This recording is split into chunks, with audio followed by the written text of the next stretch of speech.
Hay algo que casi nadie te dice cuando hablas de dinero. No es un secreto guardado en algún libro caro, ni una fórmula que solo conocen los ricos. Es algo mucho más cercano, algo que sucede dentro de tu cabeza, todos los días, sin que lo notes. La mayoría de las personas que no logran avanzar económicamente no tienen un problema de ingresos, no les falta talento, no les sobra mala suerte. Tienen un problema de pensamiento, y ese problema tiene un nombre preciso. Es el modo en que el cerebro humano fue diseñado para sobrevivir, en un mundo que ya no existe.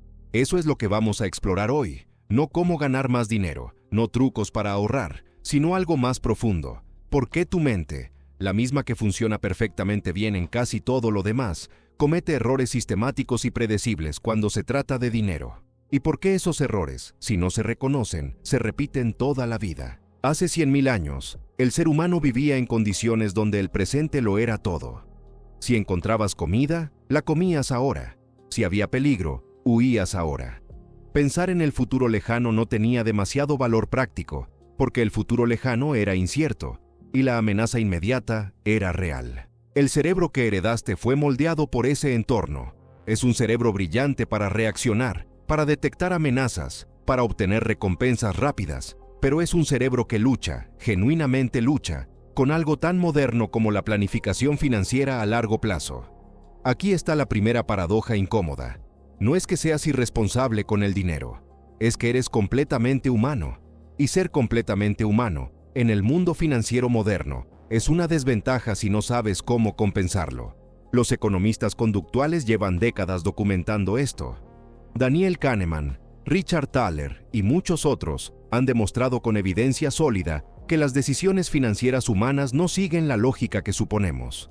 No somos agentes racionales que maximizan su bienestar. Somos criaturas con sesgos, impulsos y puntos ciegos que se activan de maneras predecibles. Y el problema no es solo conocer esos sesgos en abstracto. El problema es que los vivimos sin darnos cuenta, como alguien que camina con los ojos vendados y piensa que está viendo perfectamente.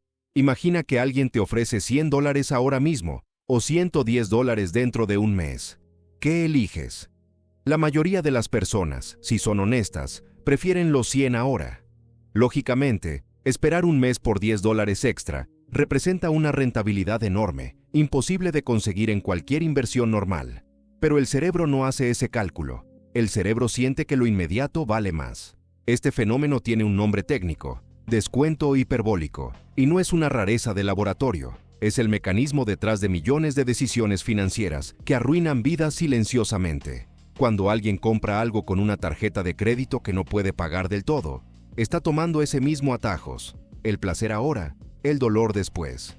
Cuando pospone empezar a ahorrar para la jubilación porque todavía falta mucho, está aplicando exactamente la misma lógica. Cuando decide no invertir porque primero necesita resolver otras cosas, está usando ese mismo esquema mental. Lo más devastador es que el futuro siempre parece lejano, hasta que de repente ya llegó. La persona que a los 30 años pensaba que la jubilación era un problema de su yo de 60, un día cumple 55 y descubre que ese futuro abstracto es ahora un problema concreto y urgente.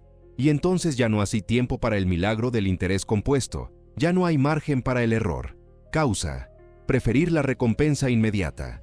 Comportamiento: gastos impulsivos, ahorro postergado. Resultado: una vida que siempre empieza mañana, pero mañana nunca llega. Hay algo perturbador en cómo la deuda se ha normalizado. No como excepción en un momento difícil, sino como estado permanente de existencia. En muchos países, una parte importante de la población adulta paga deudas de consumo todos los meses, muchas veces sin saber exactamente cuánto están pagando en intereses, ni cuándo terminarán de pagarlas. ¿Cómo llegamos aquí? Parte de la respuesta está en el sesgo de anclaje. Cuando ves un precio de algo, digamos, un televisor que cuesta $800, y el vendedor te dice que puedes llevarlo por $35 al mes, tu cerebro no hace la multiplicación completa. No siente los $800, siente 35, y 35 parece manejable. Lo que no siente es que esos $35, con intereses y a lo largo de 2 años, pueden convertirse fácilmente en más de 900. Que el televisor que costaba $800 terminó costando más. Que mientras tanto, esos $35 mensuales podrían haber estado trabajando para ti en lugar de trabajar contra ti. Pero hay un nivel más profundo. La deuda de consumo no solo drena dinero, drena capacidad mental. Existe investigación que sugiere que las preocupaciones financieras constantes, la sensación de que el dinero no alcanza, de que la deuda crece, de que las cuentas se acumulan, consumen recursos cognitivos que de otro modo estarían disponibles para tomar mejores decisiones. Es un círculo. La deuda genera estrés, el estrés nubla el juicio nublado toma peores decisiones financieras, y las peores decisiones generan más deuda. No es debilidad, es biología. Pero reconocerlo es el primer paso para romperlo. Aquí hay algo que pocas veces se menciona: la relación entre lo que gastamos y quienes creemos que somos. El consumo moderno no es solo funcional, es simbólico. Compramos cosas para comunicar algo, para pertenecer a un grupo, para confirmar una imagen de nosotros mismos. El auto que manejas, la ropa que vistes, el barrio donde vives, el restaurante donde cenas, todo eso forma parte de un relato que te cuentas a ti mismo y al mundo sobre quién eres, y ese relato tiene un costo. En muchos casos, un costo que no corresponde a tus ingresos reales. El economista Thorstein Veblen lo llamó consumo conspicuo. Gastar no porque necesitas la cosa, sino para demostrar que puedes gastarla. Décadas después, el fenómeno no ha desaparecido, se ha amplificado. Las redes sociales han creado una vidriera permanente, donde la vida económica de los demás, siempre en su mejor versión, se compara con la tuya. Y aquí entra uno de los sesgos más poderosos de todos: la comparación social. El cerebro humano no evalúa la riqueza en términos absolutos, la evalúa en términos relativos. No piensas, ¿tengo suficiente para vivir bien? Piensas, ¿tengo tanto como mis vecinos? ¿Como mis amigos? ¿Como esas personas que veo en pantalla? Causa, identidad ligada al consumo. Comportamiento, gastar más de lo necesario para sostener una imagen. Resultado, ingresos que desaparecen sin construir nada, mientras la sensación de no alcanza se vuelve permanente. La paradoja es cruel. Muchas personas viven financieramente estresadas porque están pagando el costo de parecer que no lo están. Hay una forma de perder dinero que no duele. No hay una factura. No hay una transacción obvia. No hay nadie a quien culpar. Y precisamente por eso, es la forma más peligrosa. Se llama inflación. Y su efecto sobre quienes no tienen activos es lento, continuo e implacable. Piensa en alguien que ahorra $1,000 en efectivo y los guarda. Al cabo de 10 años, esos $1,000 físicamente siguen ahí. Pero lo que pueden comprar es considerablemente menos. Si la inflación fue de un promedio modesto del 3% anual, ese dinero habrá perdido casi el 30% de su valor real. Nadie se lo robó. No hubo un accidente. Simplemente, el tiempo actuó.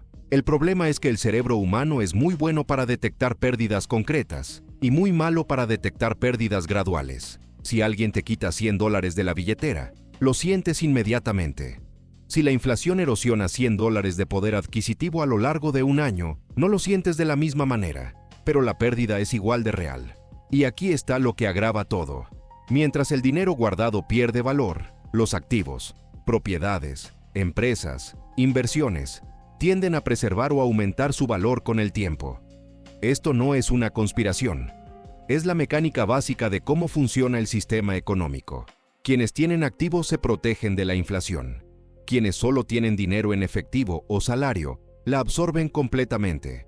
No es que el sistema esté diseñado para perjudicarte específicamente, es que el sistema funciona de una manera, y si no la entiendes, trabajas en tu contra sin saberlo. Existe una diferencia fundamental entre dos formas de relacionarse con el dinero, y esta diferencia explica mucho de la brecha que existe entre quienes avanzan financieramente y quienes no. La primera forma, gastas lo que ganas, y si sobra algo, lo ahorras. La segunda, apartas primero lo que vas a ahorrar o invertir, y vives con el resto. Parece un detalle menor, no lo es. El problema con el primer enfoque es que casi nunca sobra nada. Los gastos se expanden para llenar el ingreso disponible. Es lo que el economista Parkinson llamó, en otro contexto, la ley de la expansión. El trabajo se expande para llenar el tiempo disponible. Con el dinero ocurre lo mismo. Los gastos se expanden para llenar el dinero disponible. Esto no es una cuestión de disciplina o voluntad. Es el funcionamiento normal del cerebro cuando no hay un sistema que lo regule. Sin estructura, el gasto por defecto es todo lo que tienes. Con estructura, aunque sea simple, El ahorro ocurre automáticamente. Causa: no tener un sistema de ahorro automático. Comportamiento: gastar todo el ingreso disponible, mes tras mes. Resultado: llegar a los 50 con ingresos decentes y sin patrimonio construido, preguntándose a dónde fue el dinero de toda una vida. La respuesta, en la mayoría de los casos, no está en los grandes gastos. Está en los pequeños, los automáticos, los invisibles. En los gastos que no se sienten porque ya forman parte del paisaje. Esta es quizás la parte más incómoda de todo lo que estamos explorando. Mucha gente sabe que debería ahorrar más. Sabe que la deuda de tarjeta es cara. Sabe que debería invertir para el futuro. Lo sabe intelectualmente, pero no lo hace. O lo hace un tiempo y luego vuelve a los viejos patrones. ¿Por qué? Porque el conocimiento no es suficiente para cambiar el comportamiento cuando el comportamiento está arraigado en hábitos, emociones y sesgos cognitivos. Esto es algo que la psicología del comportamiento ha documentado con claridad. La brecha entre saber y hacer es real, y en el campo de las finanzas personales es enorme. Las personas que se endeudan excesivamente no lo hacen porque ignoran que la deuda tiene intereses. Las personas que no ahorran no lo hacen porque desconocen el valor del ahorro. Lo hacen porque hay fuerzas psicológicas más poderosas que el conocimiento abstracto, actuando en sentido contrario. El sesgo del presente, que ya vimos, hace que el placer inmediato derrote la planificación futura. El sesgo de optimismo lleva a subestimar los riesgos propios. A mí no me va a pasar. El sesgo de statu quo hace que cambiar cualquier hábito financiero se sienta costoso, aunque el cambio sea claramente beneficioso. Por eso los programas de educación financiera, por sí solos, tienen un efecto limitado. Informar sin cambiar el entorno de decisión no cambia el comportamiento de manera duradera. Lo que cambia el comportamiento son los sistemas, la automatización del ahorro, los compromisos previos, la eliminación de la fricción para las buenas decisiones y la creación de fricción para las malas. Saber que el azúcar es malo no hace que dejes de comer azúcar si tienes una bolsa de caramelos frente a ti. Lo que funciona es no tener la bolsa de caramelos a la vista. Hay un cálculo que la mayoría de las personas hace demasiado tarde, y cuando lo hace, produce una sensación que combina asombro con pesar. Es el cálculo del interés compuesto a lo largo del tiempo. Si alguien empieza a invertir $200 mensuales a los 25 años con un retorno promedio moderado, al cabo de 40 años habrá acumulado una suma que parece desproporcionada respecto a lo aportado. No porque el rendimiento sea extraordinario, sino porque el tiempo multiplicó el efecto de cada dólar invertido temprano. Pero si esa misma persona espera hasta los 35 para empezar, con las mismas condiciones, la diferencia es enorme. No porque haya hecho algo radicalmente diferente, solo porque esperó 10 años. Y esos 10 años, en términos de interés compuesto, no se pueden recuperar. El tiempo es el único recurso financiero que no se puede comprar. Se puede conseguir más dinero, se puede mejorar un ingreso, se puede renegociar una deuda, pero el tiempo que pasó sin invertir, sin construir, sin planificar, simplemente no vuelve, y esa es la pérdida más silenciosa de todas. El error mental no es solo gastar de más o ahorrar de menos, es no entender que cada año que pasa sin tomar acción financiera tiene un costo real, aunque ese costo no aparezca en ningún extracto bancario. ¿Qué se hace con todo esto? Lo primero es entender que reconocer los sesgos no los elimina.